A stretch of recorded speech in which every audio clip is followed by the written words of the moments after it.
For those of you that are looking to do this with your spouse, Ken and I do a daily couples devotional. So we have our own prayer time, and then we are doing that, and that opens up conversation. And it's surprising, even though we're together all day and we totally love being together, the conversation it draws out. We're still individual people, and it helps our continued growth as a couple. This is your daily real estate syndication show. I'm your host, Whitney Sewell. Today, our guests, they are going to go through a story of leaving two JOBs and moving into business together as a married couple, what that looks like. We're going to talk about the communication piece, how they do that, how they do it well, and how they are growing a business. But we're also going to get into some other things that we don't often talk about on these podcasts, because I don't often have married couples on to discuss these things. But even there, separating business from family. I get that question personally often from people that listen to the show or other people in the business. Man, Whitney, how do you all separate that? How do you, not have the business on your mind when you're sitting at the dinner table? Because it's a common struggle. It's a struggle for me, and or has been worse. In the past, I'm doing better at it, but I want to be there, right? When your kids are sitting there at the table, I don't want them to see me on my phone all the time. I want to be focused on them, right? Focusing on what's important to them at that moment, and cherishing that time, right? And so the couple today tells us how they have done that, how they get their children involved. Their children they have 6 kids and they're in their 20s now. And so they can look back and say, you know what, I wish we had done these things. And they're going to share a little bit of that. And I think it was helpful for me. I know it's going to be helpful for you as well. Even some inspiration from their grandparents that were in real estate. It's just a really cool story. But ultimately, our guests today are Ken and Rachael Wick. They have 6 children. They're living in Minnesota. They were both in education for 24 plus years. They started a small multifamily. They were hoping, to supplement their income like many of us were. And that's how they got into real estate. And they wanted to leave that legacy, right, for their family. In the last 2 years, they've done a large multifamily, and this summer closed their 4th deal, a 48 unit in Iowa. The Wicks impact investment strategy focuses on building community in their properties and helping others, which stems from their deep-rooted faith. So I loved the conversation. I enjoyed speaking with them, especially just the marriage component, the family, the kids, and real estate all together. You're going to hear that today. Ken, Rachael, welcome to the show. Honored to have you on. It was a pleasure to meet you all in person, last November or so, October, November. I can't remember exactly. We were at an event together, and honored to see you on the show now and just learn more about your success and some of the things you had to do to make that happen. It's going to be very encouraging to the listeners as well. Give us a little more about who you are and, that transition, right, from where you were at in the JOBs to, what you're doing now. It's incredible. Absolutely.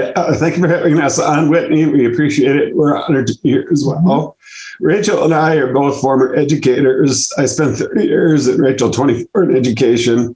At the time, starting back in 2003, we got into multifamily for a real interesting reason that Rachael will tell you about. So we have 6 children together. Congratulations. Thank you. Back in our 30s, we were kind of thinking, how can we provide for them, pay for college? And my grandparents were kind of the inspiration or the kickoff here. They did a house hack of a 4-plex back in the 1970s. We would go out and visit my grandparents in their apartment complex. They had an apartment. My great grandmother had another apartment in there. My aunt had an apartment, and they rented out one apartment. So back in the 70s, when things were a lot cheaper, it still worked for them. And then when they sold the place, my grandfather actually passed away there. My grandmother held the note for the next owners. So then capitalizing on that, and then, California exploded in the real estate industry. And she did very well and continued to purchase properties. And then when she passed away, us 6 grandchildren got a significant inheritance, which kickstarted our multifamily experience. That's incredible. I love how, I guess I want to back up a little bit. What inspired them to do that? It probably wasn't even called house hacking back then, but they did, right? I mean, it seems like your grandparents probably saw the opportunity of lowering their expenses, and hey, we could go do this and live here and even provide maybe a unit for another child, right? Or something like that, and lower their expenses potentially as well. Was there ever a conversation around like, what caused you all to do this? And, was it real estate, or was it just lowering expenses? Was it building wealth long-term, or was there thoughts like that? I know, it was so odd. We used to go out there and I'd be roller skating around the inner courtyard garden style complex. It didn't even faze me. I just thought that was normal living. And they were entrepreneurs and they had their own business. So I think, they were also very wise, and they figured by that point, their children, I suppose, were in their later 20s. Mm-hmm. So yeah, it's just interesting that they did it, they did it kind of, I don't want to say later in life, but they didn't do it as like a 22-year-old, right? They did it, when their kids were 20. And so that would be difficult for most people, right? Yeah. As far as to try to do that, or even just the pride component of, you're moving into an apartment. We tried to do it, and we ended up not doing it. And we have 3 kids. And so I'm thankful that the Lord didn't have that for us like we were pursuing it. But anyway, so it's just interesting. So, and that has paid the family for years to come, right? Mm-hmm. I mean, and even just seeing that example, I just love that, that you all got to now looking back, maybe as you all grew older, you got to see how that worked, right? It supported many members of the family in so many ways. Tell us a little bit about, you all went into education and you all did that for a number of years. Mm-hmm. Tell us what happened then though, to say, you know what, we're going to just make a big shift here from this career to go do this thing in real estate. We had small multifamily since 2003 here in Minnesota, close to where we live. And at the time, we were raising 6 kids and didn't really need another job taking care of small multifamily, but we got one. So we had managed those through the time that our kids were in school. And there came a time when I exited education a few years before Rachael did. And we both kind of looked at each other and said, we felt like we had run our course in education. I was a teacher and ended up in an IT director, and Rachael was still teaching. And we kind of looked at each other and said, hey, we both like real estate. We both like the idea of multifamily real estate. We had been talking and listening to podcasts and learning about multifamily. And one day on the radio, I heard this offering to take this course up in Minneapolis, come and hear what this course is all about. And Rachael came home from school, and it was her last year. She was down to days left teaching. And I said, let's go up there and just listen to it. And so we went up there and listened to this presentation and kind of got hooked on the idea of taking a course to learn about how to do multifamily. And so the long story short, we took that course and felt that we had enough background with our small multifamily to head into scaling up and making the jump to large multifamily. And that's what we ended up doing. Mm-hmm.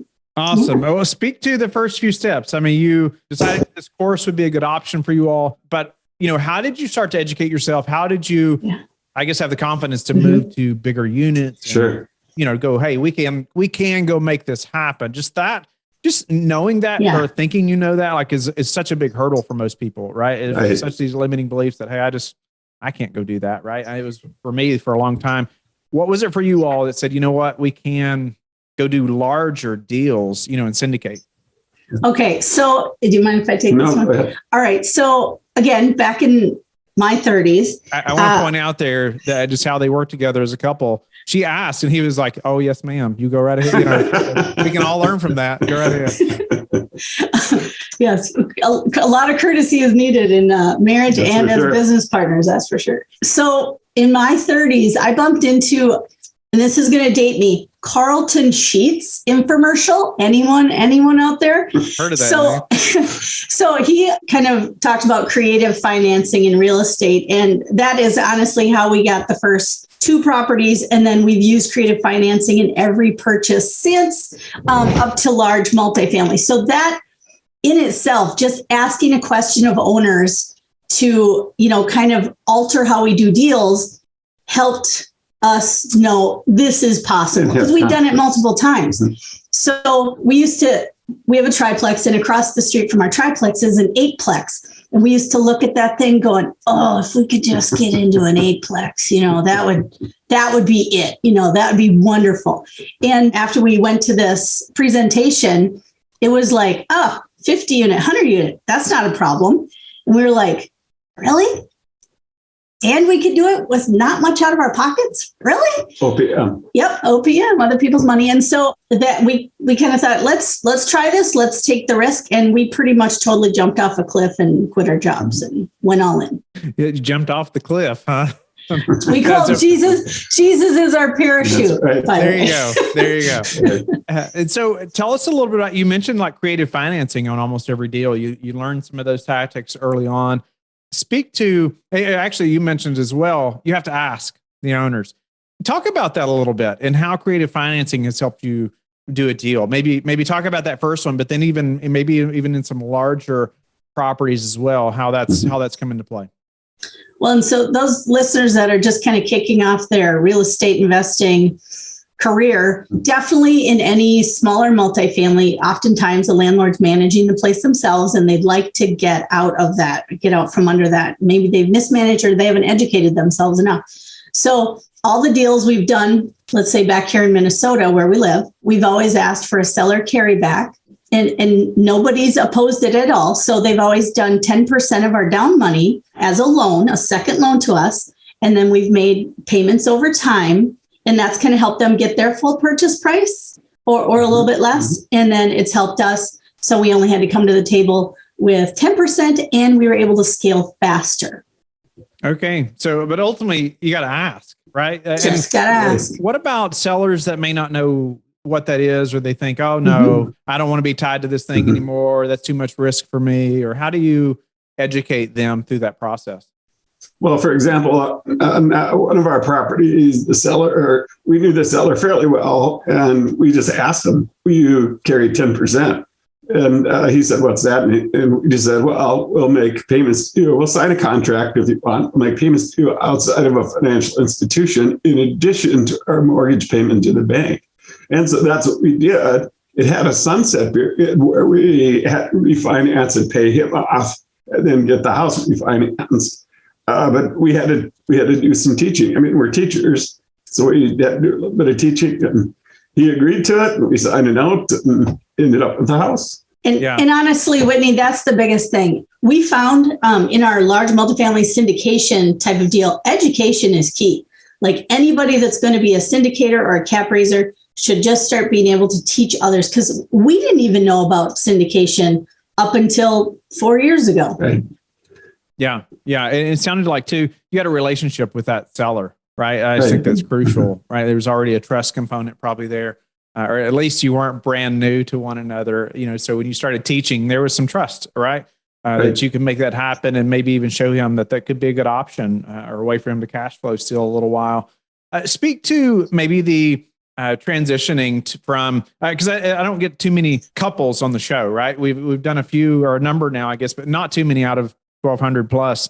So speak to moving from two JOBs to, working together in this, in your business as a couple. I just think it's like, you all could just speak to that, I think, and help probably listeners think through that as well. Sometimes it's a difficult transition, right? I think from going from maybe two JOBs to, hey, now we have to figure out how we're both adding value in this business, working together, communicating, all those things that are crucially important. Speak to that transition and how you all do that so well. Well, for us, we're fortunate that it grew organically. We had worked together in a school district for a couple of years prior to exiting education. And we enjoyed that. Once we got into the local properties here, of course, every so often you have to do some rehab work, and we work together to manage the finances of those properties. So we enjoyed doing that. Once the kids were gone and we had that aha moment, we decided that, let's go into this together. You mentioned superpowers. Rachel's superpower is communication and talking to people and cap raising. And my superpowers are the kind of the behind the scenes things, taking a look at the underwriting, taking a look at the area, evaluating what kind of repairs need to be done. So we meshed together fairly well. We meshed together well in our marriage, and we thought, let's extend this into our business, our new business. And there are, there are some growing pains. Let's be honest. When you're a married couple, the marriage is one thing, and when you're a married couple in business, the business is another thing. And you do have to have a lot of grace and forgiveness. And we pray daily prior to work, and when we get up in the morning, and if we have roadblocks that we run into during the day, we just pause and ask the Lord to help guide us. And we have created strategies to work together too and balance our work styles because they are very different.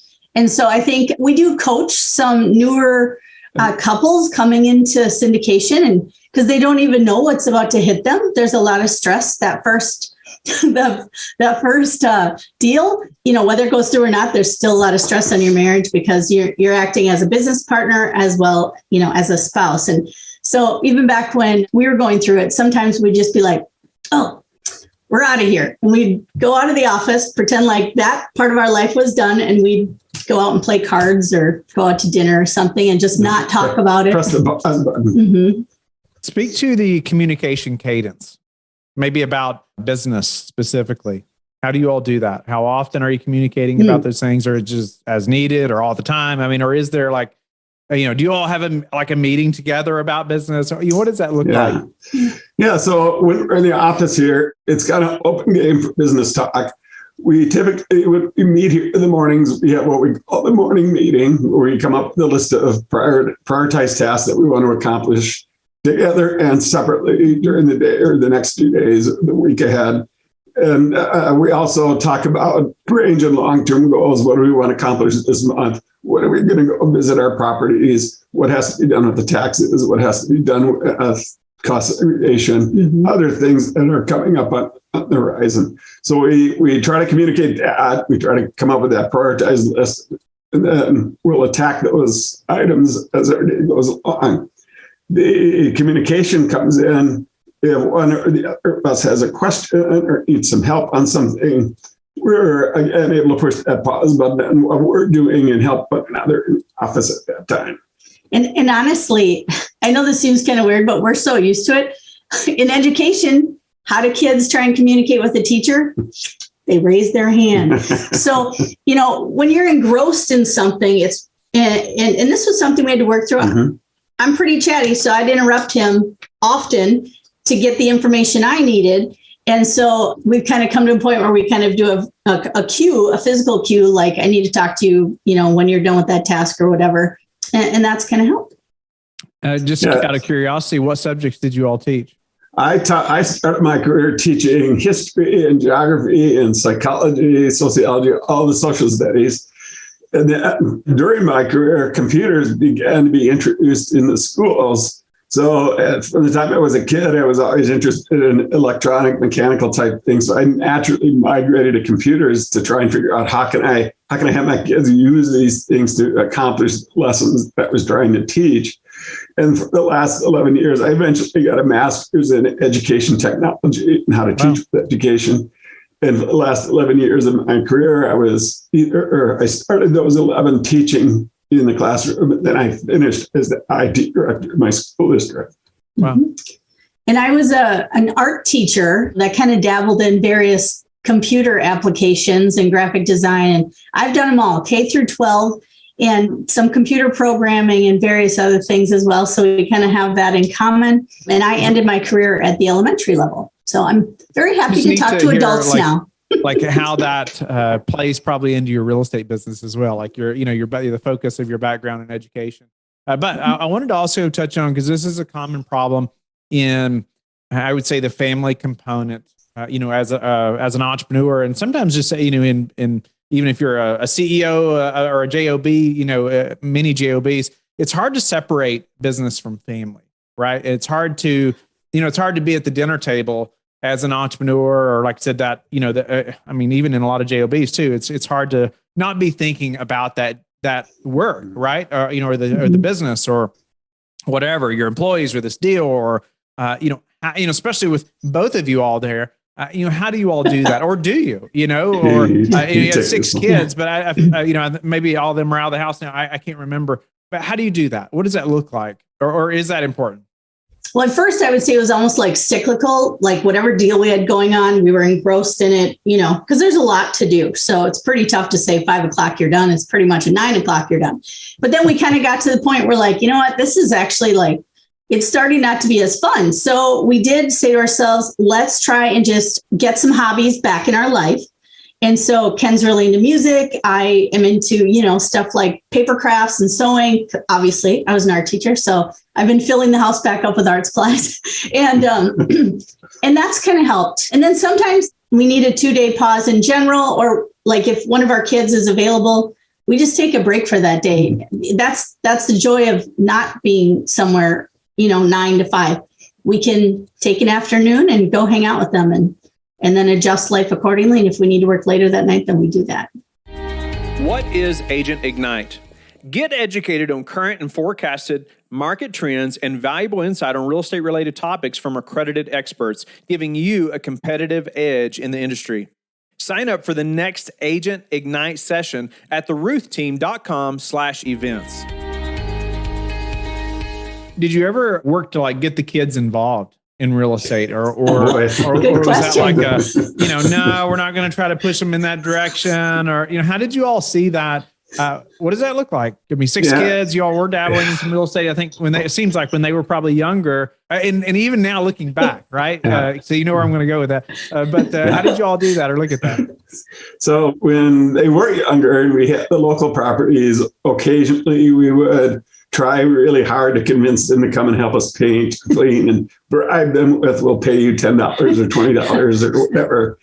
And so I think we probably, and they were at the age where, it wasn't, you could only go so far in talking to them about real estate because their minds just weren't ready for it. So I think they originally thought real estate was, I have to go paint and work and clean up after the previous tenant. Since they've gotten older, though, and now most of them are in their 20s, although one is in their 20s. So, and we began to talk to them about, hey, you're looking for your new house. Why don't you look at a duplex or a triplex? And then you could house hack it at the other side. And so we have, you pick up the ball here. Yeah. Honey. So we have 2 children that are active military right now as well. And they have VA loans. And some of the people in our Kingdom REI group, with Ellis Hammond, they've utilized VA loans too, and kind of gave us some ideas of what the kids could do. So we're trying to show them what they could do and how to get out of the mindset of the typical going to a real estate agent, finding a property. We're starting to talk to them about find an ugly property, go talk to the owner, yada, yada, working more off market and kind of filling them in on some resources. And we're totally trying to educate as they'll listen. And honestly, we've brought in the cash flow game. Mm-hmm. We had never played the cash flow game. For those of you that don't know, it's from the Rich Dad Poor Dad series. Yeah. Yep. And just recently for Christmas, we actually pulled out the game, and our 24-year-old was home with us as we all had COVID over Christmas, like most of the rest of the world. And he got hooked on it. He actually went back home to his current station in Virginia, and he bought the game himself and got all of his friends involved. And, he's 24. So he's starting to think, what am I going to do after the military? How can I utilize this, and how can my money grow, and me not work all the time for it? Our oldest son is 25.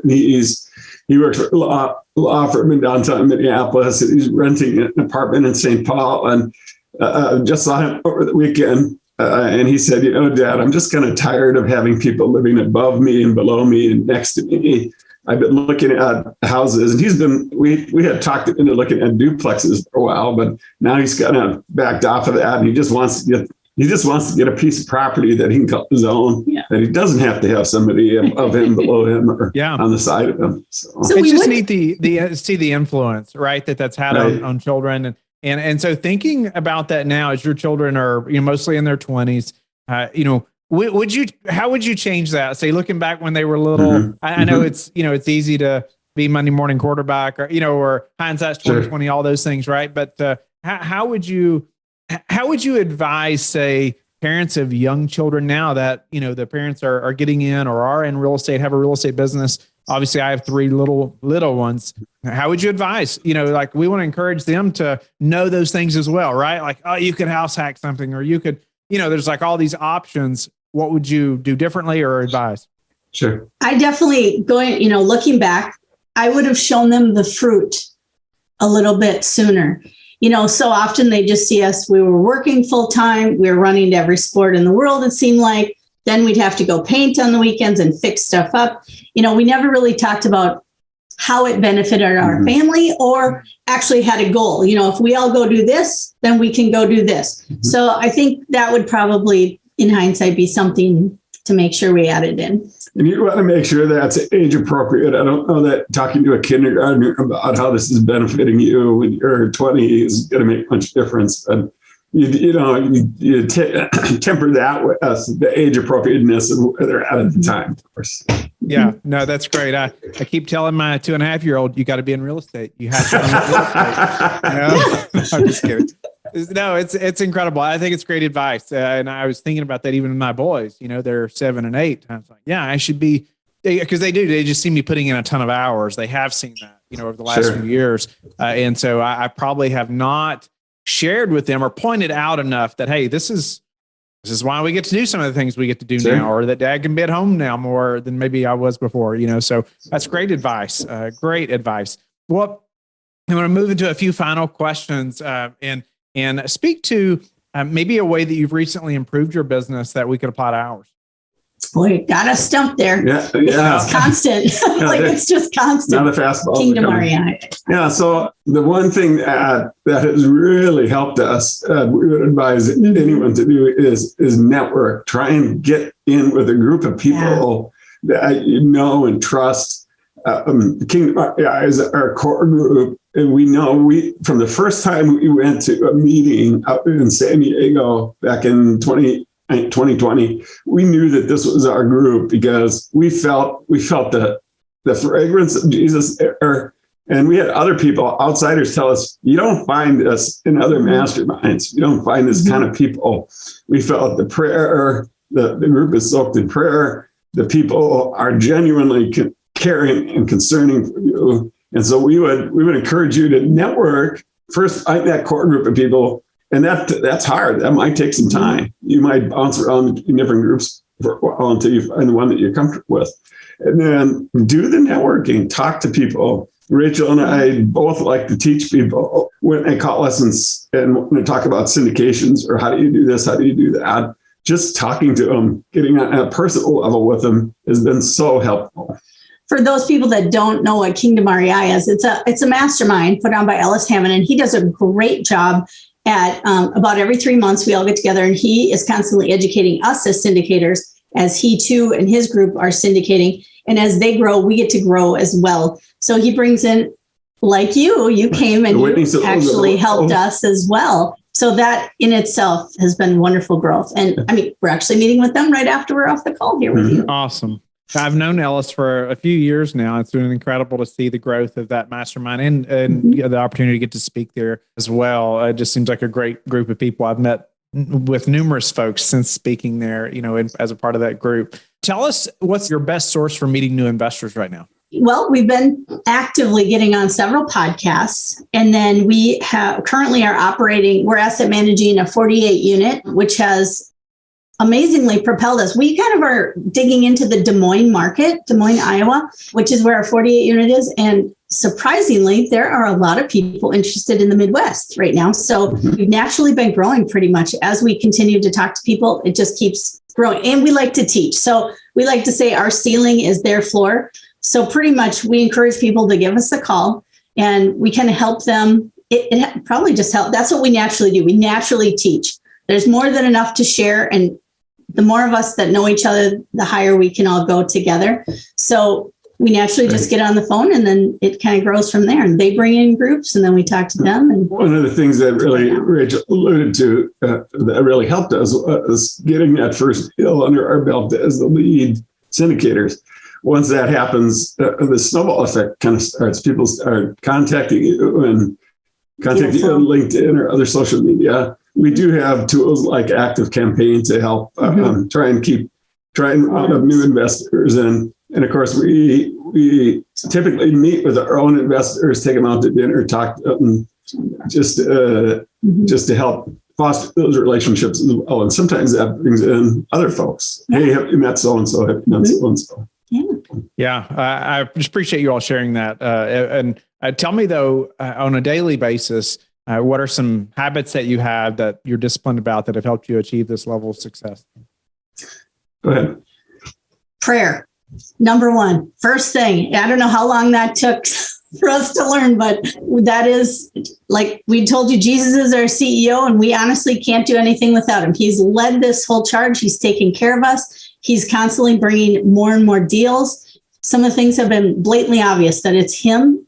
And so number one is prayer, and he guides us. And then after that, it's pretty much a bit of a routine. Our morning meeting happens. We talk about what's going to happen for the day, the week, and so on. Yeah. Plan out our visits to our properties. That really helps. That helps us both really focus on what we need to do and separately, and also focus on, like I said, the immediate things, the week down the road, 2 weeks down the road, a month down the road, and long-term things. When you're in the process of putting together a deal, it's pretty much 100% focused. You're kind of putting the pedal to the metal. Now that we're not looking at putting a deal together right this second, it's a little bit of, okay, what do we need to do to make sure that our assets we have under management are performing the way they need to perform? One other thing, for those of you that are looking to do this with your spouse, Ken and I do a daily couples devotional. So we have our own prayer time, and then we are doing that, and that opens up conversation. And it's surprising, even though we're together all day and we totally love being together, the conversation it draws out. We're still individual people, and it helps our continued growth as a couple. Love that. That the time in the morning, I know the listeners have heard me talk about this often, but that early time in the morning with my spouse has been just crucial through the years of just like hustle, right? It was just crucial. And oftentimes we would be reading the same book in the Bible, whatever it is we're going through at that time. And it just opens up a lot of conversation that we typically wouldn't have, right? And it's amazing how much of that can be related to the business component, that you're like working through at that time. And so I appreciate you all sharing that. Tell us how you like to give back.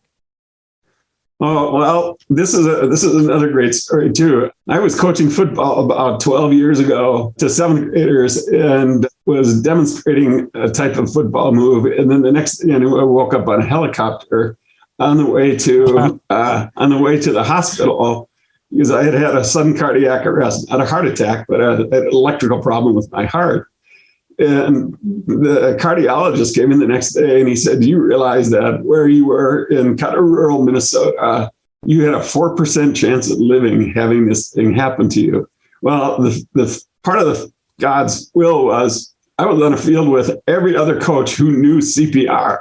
And so they were able to administer CPR. And there's so many details to this story, Whitney. We'll talk about it sometime when we're in person. To make a long story short, I started asking myself, why am I still here? Why am I still on this planet? God has to have a purpose for me. We went to a concert at our church by a Christian musician, Jason Gray. And at the intermission, he said, I want you to go out into the lobby and take a look at the tables that he had set up. And part of his mission was to help promote sponsoring children through an organization called World Vision. So Rachael and I went out there and, we said, we need to do this because this is part of the reason that I'm here. And so we picked our first child that day. And then a few years later. So in prayer, before we started the large multifamily journey, this is 4 years ago, 4.5, the Lord said in prayer, doorstodonate.org. And I saw it like a website and I'm visual because I'm an artist. So he'll show me things. And so doorstodonate.org. And I instantly knew we were supposed to sponsor one child per door that we were renting at the time. And at the time we had 5 doors we were renting. So we couldn't afford it. We were about to leave our jobs. None of it made sense, but that's how God works. And so we went and we sponsored 5 more children. We already had 1. So we actually sponsored 6 children, but we had 5 doors. And we said that 6th one is in faith that God will bring us more doors and that we'll be faithful to do what he asks us to do. And so that kicked it off. We are involved in, prior to being lead sponsors of the Des Moines property, we were minor partners, general limited partners in 3 properties with some folks that we've met through our training program. Mm-hmm. Their properties are out in Las Vegas, and Las Vegas has that reputation. Their properties are less than a mile from the Strip. So, you can imagine what kind of neighborhoods those are. And their mission is to do exactly the same type of thing, to take those properties, to turn them into better places for people to live.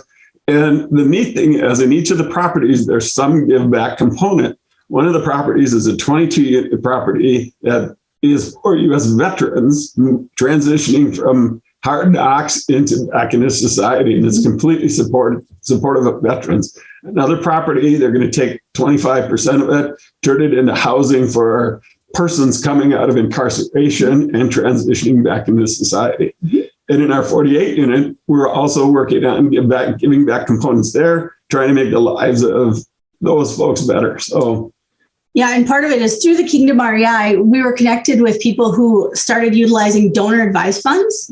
Mm-hmm. And I think you might have even mentioned that you had one, right? No, we talked about it probably. I've been checking into that. I mean, we have a nonprofit, but we've looked into donor advised funds as well.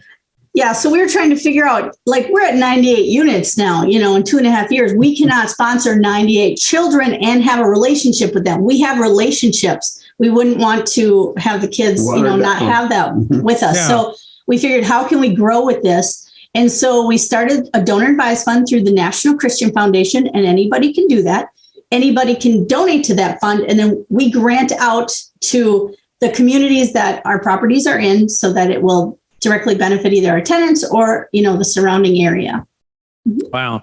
Well, thank you all for sharing that. I love your heart for giving back and helping these children, and just how the Lord's grown that, right? And it's going to be interesting to see how it grows, as your all's business grows. It's incredible to see what he's done in our nonprofit and the families. And yeah, just appreciate you sharing that. I hope it's encouraging the listeners to think about a bigger goal, right? A bigger vision for their business than just a monetary goal. Because that will fade, right? That will fade quickly, especially when you've been hustling a long time and things just aren't seeming to go your way. That monetary goal will just not keep you going, like something like that, right? So thank you all again, Ken, Rachael. Pleasure to connect with you all again and have you on the show. Just grateful to hear more about your story, even the inspiration of your grandparent or grandfather, and mother, and how that affected the whole family, right? And so I was with my grandparents this past week. Long story short, and my grandfather was sharing some stuff about his father that I didn't know, and it was just neat to see how some of the things that he did. My grandfather was saying, we still do that today. And the thing was that his grandfather would read scripture and pray with him every night. And my grandfather's 101. And he said, you know what? That's awesome. We still do that today. And I just thought, wow, how those habits, those things affected, generations, right, to come. And so thankful for that. And just how you shared about, even the marriage component and business versus family and parenting and getting kids involved in real estate. It's not something that's talked about very often, but man, as we're all in this business, it's helpful to hear of people that have done that, right? And have older children now, and see that can provide that wisdom in those ways. So thank you all so much. How can the listeners get in touch with you and learn more about you? Yeah, we have a contact information, a telephone number, and a website, higherpointinvesting.com. They can give us a call. They can schedule a calendar appointment. They can visit us on our website. We also have the doors2donate.org website if you want to see the children that we sponsor and what we do with those kids. And yeah, we welcome any all forms of contact. So the best email that we both share is contact@higherpointinvesting.com. Mm-hmm. And then our phone number is on the screen. If they're watching the video, it's 507-338-8543. Thank you for being a loyal listener of the show. Please subscribe and share it with your friends. We want to help you become the passive investor you've always wanted to become, but also the operator you've always wanted to become. We want to be the #1 resource for your real estate investing journey. But go to lifebridgecapital.com where you can start investing in real estate today.